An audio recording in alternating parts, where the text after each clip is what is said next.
நேர்களே, பாகிஸ்தான்ல ஒரு பெரிய இராணுவ கொடூர்மையான நிகழ்ச்சி வெளியே வந்திருக்கிறது. பாகிஸ்தானில் நடைபெற்ற இந்த இராணுவ கொடுமைகளுக்கு எதிராக இந்திய முன்னாள் கிரிக்கெட் வீரர், மிகச்சிறந்த வீரராகிய 2 சூப்பர் வீரர்கள் சுனில் மனோகர் கவஸ்கர் மற்றும் கபில் தேவ் ஆகியோர் நடவடிக்கைகள் எடுக்க வேண்டும் என சர்வதேச ஆணையத்திற்கும் மனித உரிமை ஆணையங்களுக்கும் கிரிக்கெட் அசோசியேஷன் வாயிலாக ஒரு பெரும் தகவலை அவர்கள் பகிர்ந்திருக்கிற வேதனை, பாகிஸ்தானில் 73 வயது தனது நண்பர் இம்ரான் கான் ஏற்பட்டிருக்கக்கூடிய, அவர் சந்தித்திருக்கக்கூடிய உடல்நிலை பகிர்வு என்ன? ராவல்பிண்டியில் இருக்கக்கூடிய அடிலைட் என்கின்ற அந்த சிறையிலே 2023ஆம் ஆண்டு பாகிஸ்தான் தெஹ்ரீக்-இ அமைப்பினுடைய, பாகிஸ்தான் மக்கள் கட்சியினுடைய தலைவர் இன்சமாம், பாகிஸ்தான் தெஹ்ரீக்-இ-இன்சாப் கட்சியினுடைய நிறுவன தலைவர் கைது செய்யப்பட்டு இராணுவ புரட்சியின் மூலமாக உள்ளே தள்ளப்பட்டார்.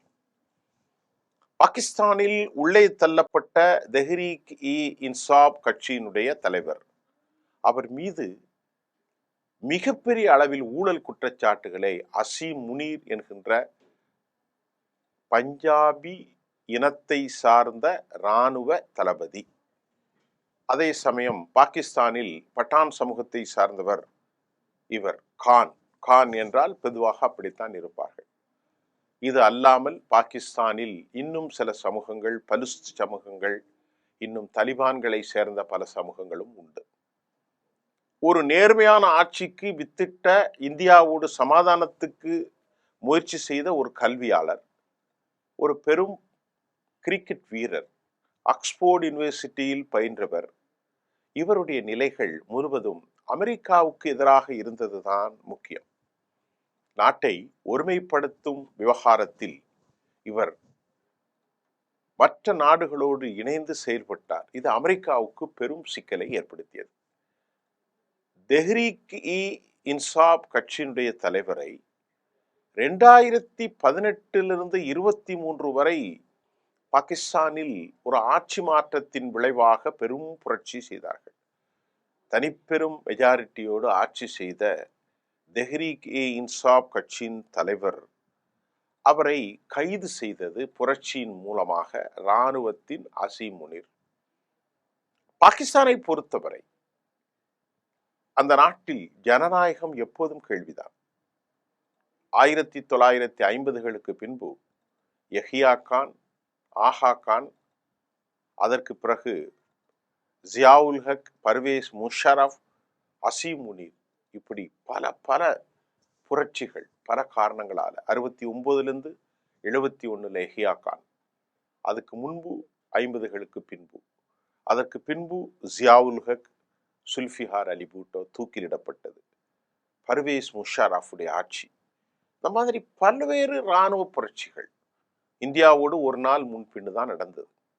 இன்னைக்கு ராவல்பிண்டி அடிலை சிறையிலே அடைக்கப்பட்டிருக்கக்கூடிய இம்ரான் கானுக்கு வலது கண் பார்வை 85 விழுக்காடு மோசமான நிலையை அடைந்திருப்பதாகவும், அந்த பார்வை திறனை மீட்பதற்கு அவர் அடைக்கப்பட்டிருக்கக்கூடிய அந்த தனிமை சிறை உளவியல் ரீதியாக அவருக்கு பெரும் உளவியல் மனோபாதிப்பை ஏற்படுத்தி இருக்கிறது என அவருடைய சகோதரிகள் 3 பேர், அதுல நௌரீன் என்ற சகோதரி கடும் குற்றச்சாட்டை வைத்திருக்கிறார்.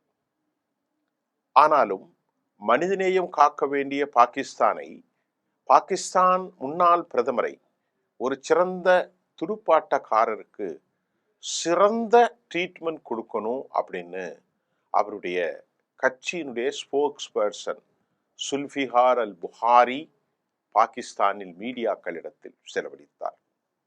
அவருடைய பார்வை ரொம்ப மோசமா இருக்கு, அவருடைய உடல் நலம் ரொம்ப மோசமா இருக்கு. அவர் மீது வைக்கப்பட்ட குற்றச்சாட்டுகள் வேறு ஒன்றுமில்லை தோழர்களே, அவர் எந்த விதமான மிகப்பெரிய ஊழலும் ஏற்படவில்லை.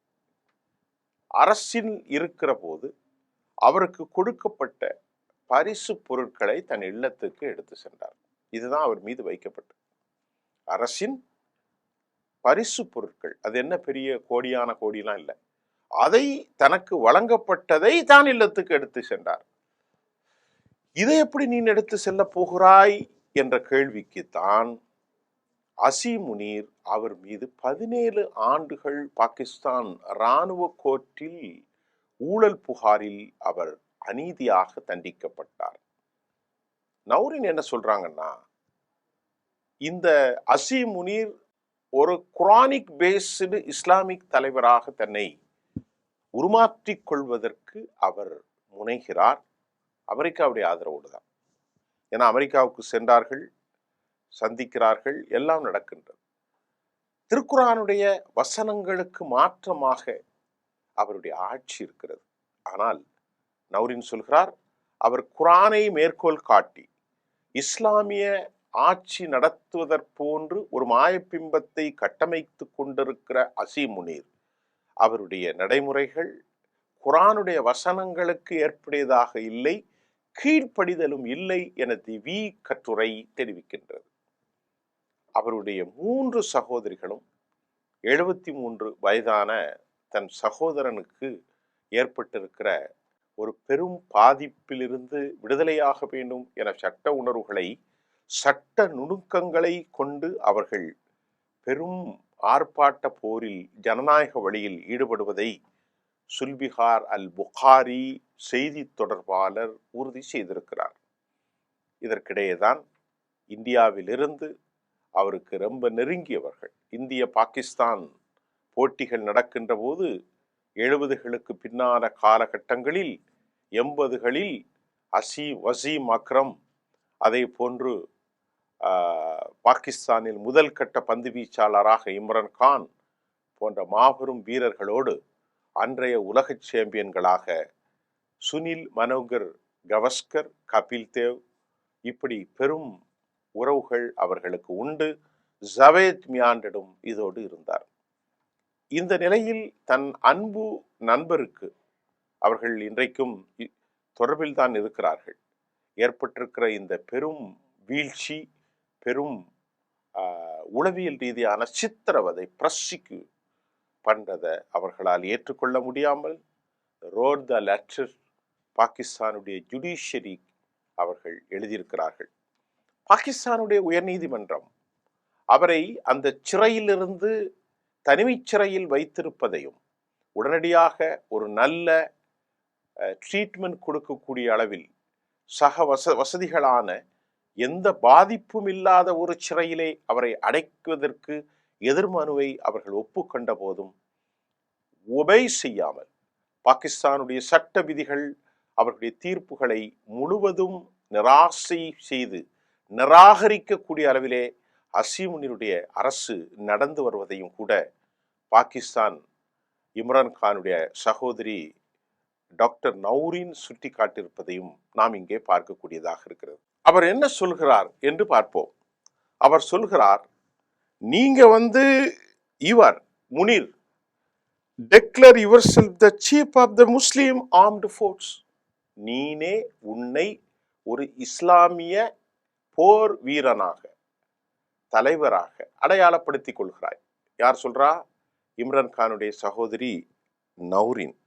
The quoting the Quranic verse in your speech, பேச்சில குர்ஆனுடைய வசனங்களை நீ பதிவு செய்கிறாய், but you refuse to abide by them, ஆனால் நீ அந்த குர்ஆனுடைய வசனங்களுக்கு ஒருபோதும் அடிபணிவதில்லை, ஒப்பு கொடுக்கவில்லை, ஒபே பண்ணல அப்படின்னு சொல்லிட்டு, the nation is wide awake and the whole world is watching this brutalities.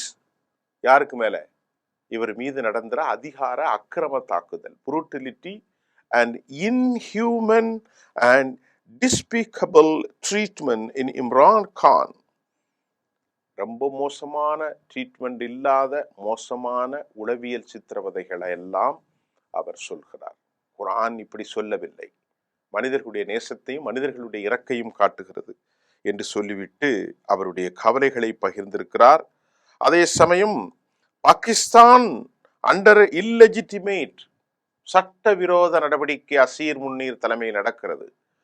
That's called an Islamic rule. இதை ஒரு இஸ்லாமிய தேசம் என்றோ இஸ்லாமிய சட்டத்திட்ட நாடு என்றோ சொல்ல முடியாது.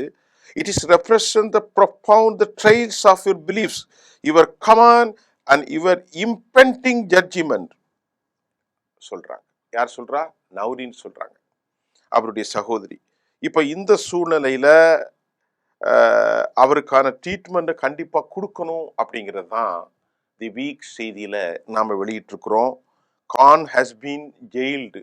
எப்பன்னா August 5, 2003 when he was arrested. அப்பதான் அவரை 17 ஆண்டுகள் தண்டனையின் பால் அவர் கைது செய்யப்பட்டார். இன் லாகூர் residence and his conviction in a corruption case. Currently he is incarcerated and high security Adiala jail Rawalpindi என்பதும் வந்திருக்கிறது. பாகிஸ்தான்ல இது ரொம்ப சகஜம்தான், ஒரு இன்ஹியூமனுடைய ஆக்டிவிட்டிஸ் என்பதை நாம் பதிவு செய்கிறோம். பாகிஸ்தானில் இருந்து அவர் விடுதலை செய்யப்படுவதற்கு அமெரிக்கா ஒருபோதும் அனுமதிக்காது. அமெரிக்கா தான் உலகின் தாதா. ஆகவே அமெரிக்கா இவருடைய வளர்ச்சியின் மூலமாக, மக்கள் புரட்சியின் வாயிலாக இவருடைய பாலிசி பாகிஸ்தான் அமெரிக்காவுக்கு எதிராகவும் இருப்பது, இந்தியாவோடு நட்புறவோடு இருப்பதெல்லாம் அமெரிக்காவுக்கு பிடிக்காது. அங்கே ஒரு இராணுவ நாடும் குழப்பமும் இருக்க வேண்டும். ஒட்டுமொத்த மத்திய கிழக்கு இஸ்லாமிக் நாடுகளில் எப்போதும் குழப்பத்தை விளைவிப்பது அமெரிக்காவின் நோக்கம். அந்த அடிப்படையில் தன் வாழ்நாளை எண்ணிக்கொண்டிருக்கிறாரா என்பதை ஒரு கவலையான பதிவாகத்தான் நாம் இதை பதிவு செய்ய வேண்டியிருக்கிறது. மீண்டும் அடுத்த செய்தியில் சந்திப்போம். நன்றி.